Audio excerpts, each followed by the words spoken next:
Some ideas that we need to look at, I think, in terms of farmers and the best practices and all the things that we do. More often than not, the farmers' activities is the essence of public good. And I think the idea of food production clearly is where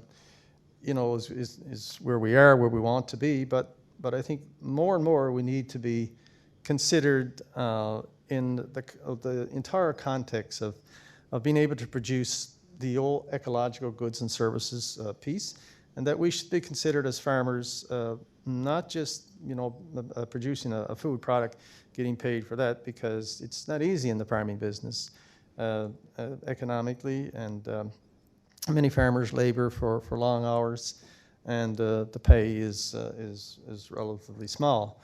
But being able to integrate this ecological goods and service, and the idea that farmers, being good stewards of the land, can actually participate in more green cover, reducing the need for erosions, green cover production, the land clearing issues, and so on. Farmers are just so busy, engaged in the day-to-day activities, that they don't really have time for that. And but if somehow able to quantify that kind of work, and proper payment could be had.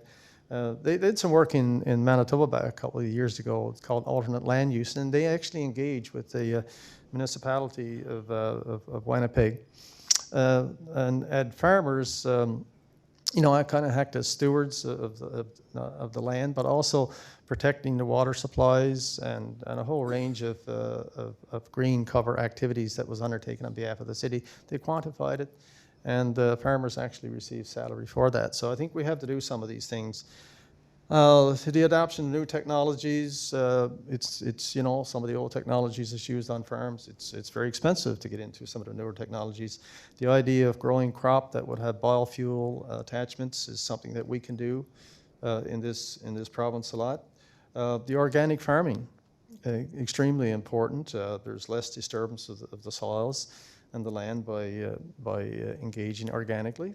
That usually is an activity that's more confined to the family-owned operations, family farms that we hear a lot about. So good supporting policies from government on supporting the family farm, as opposed to the large corporate approach to doing things. Not necessarily been coming down on corporations. There's a place for that, but we seem to manage it better from a family farm standpoint.